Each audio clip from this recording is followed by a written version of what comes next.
Everything can be taken from a man but one thing, the last of the human freedoms, to choose one's attitude in any given set of circumstances, to choose one's own way. When we are no longer able to change a situation, we are challenged to change ourselves. Those who have a why to live can bear with almost any how. But there was no need to be ashamed of tears, for tears bore witness that a man had the greatest of courage, the courage to suffer. An abnormal reaction to an abnormal situation is normal behavior. Ultimately, man should not ask what the meaning of his life is, but rather must recognize that it is he who is asked. In a word, each man is questioned by life, and he can only answer to life by answering for his own life. To life he can only respond by being responsible. In some ways, suffering ceases to be suffering at the moment it finds a meaning, such as the meaning of a sacrifice. So live as if you were living already for the second time, and as if you had acted the first time as wrongly as you are about to act now. What is to give light must endure burning. No man should judge unless he asks himself in absolute honesty whether in a similar situation he might not have done the same. The one thing you can't take away from me is the way I choose to respond to what you do to me. The last of one's freedoms is to choose one's attitude in any given circumstance. Happiness cannot be pursued, it must ensue. Life is never made unbearable by circumstances, but only by lack of meaning and purpose.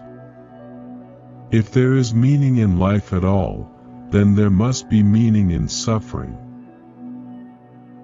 I do not forget any good deed done to me. I do not carry a grudge for a bad one. Love goes very far beyond the physical person of the beloved. It finds its deepest meaning in his spiritual being, his inner self. Whether or not he is actually present, whether or not he is still alive at all, ceases somehow to be of importance. Forces beyond your control can take away everything you possess except one thing: your freedom to choose how you will respond to the situation. Between stimulus and response there is a space. In that space is our power to choose our response. In our response lies our growth and our freedom. A man who becomes conscious of the responsibility he bears toward a human being who affectionately waits for him, or to an unfinished work, will never be able to throw away his life. He knows the why for his existence, and will be able to bear almost any how. Man does not simply exist, but always decides what his existence will be, what he will become the next moment. By the same token, every human being has the freedom to change at any instant. Our greatest freedom is the freedom to choose our attitude. I recommend that the Statue of Liberty on the East Coast be supplemented by a Statue of Responsibility on the West Coast. It is not freedom from conditions, but it is freedom to take a stand toward the conditions. For the world is in a bad state, but everything will become still worse unless each of us does his best. What is demanded of man is not, as some existential philosophers teach, to endure the meaninglessness of life, but rather to bear his incapacity to grasp its unconditional meaningfulness in rational terms. The attempt to develop a sense of humor and to see things in a humorous light is some kind of a trick learned while mastering the art of living. A man's concern, even his despair over the worthwhileness of life, is an existential distress, but by no means a mental disease. It is well known that humor, more than anything else in the human makeup, can afford an aloofness and an ability to rise above any situation, even if only for a few seconds. Sunday neurosis, that kind of depression which afflicts people who become aware of the lack of content in their lives when the rush of the busy week is over and the void within themselves becomes manifest. If there is meaning in life at all, then there must be a meaning in suffering. Suffering is an ineradicable part of life, even as fate and death. Without suffering and death, human life cannot be complete. When a person can't find a deep sense of meaning, they distract themselves with pleasure. Human kindness can be found in all groups, even those which as a whole it would be easy to condemn. Fear makes come true that which one is afraid of. Since Auschwitz we know what man is capable of. And since Hiroshima we know what is at stake.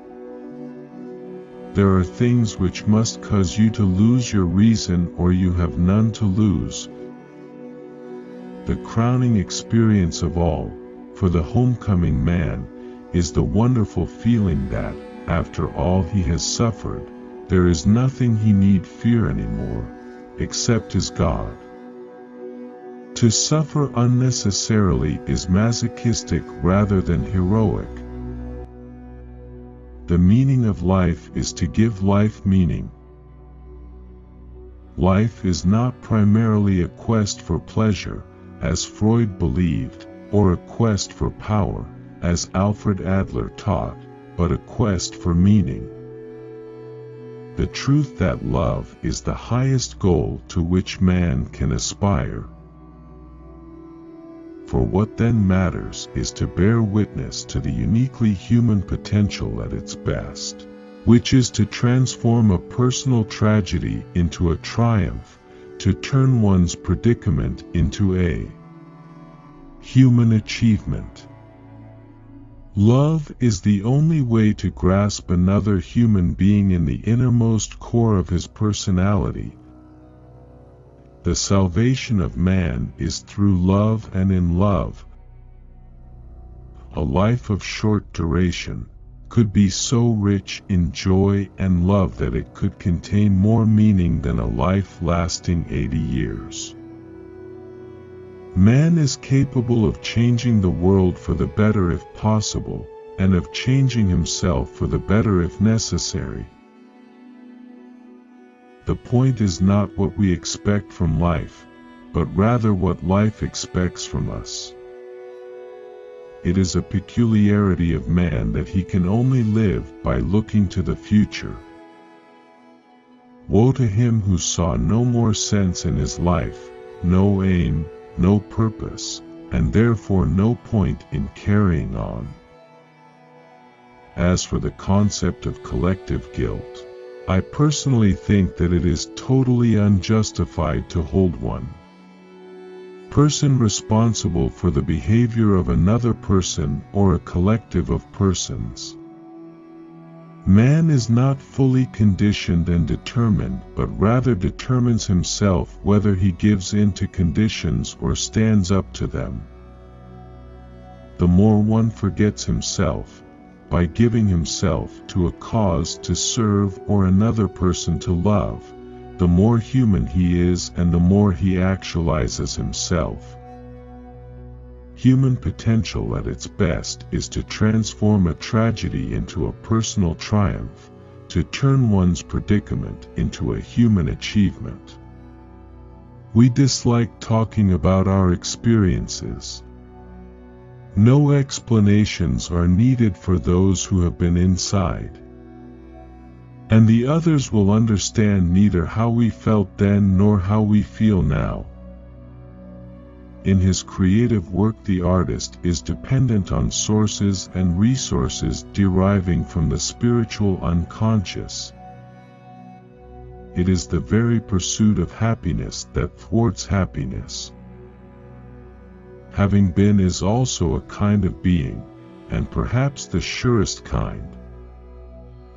Love goes very far beyond the physical person of the beloved.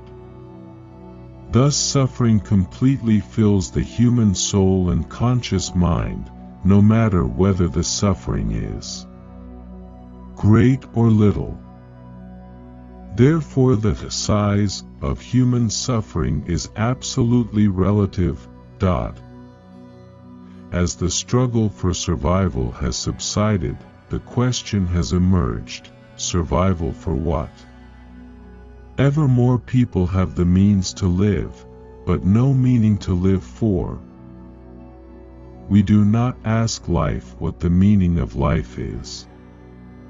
Life asks us, what is the meaning of your life? And life demands our answer. I think it was Lessing who once said, there are things which must cause you to lose your reason or you have none to lose. An abnormal reaction to an abnormal situation is normal behavior. A man who could not see the end of his provisional existence was not able to aim at an ultimate goal in life.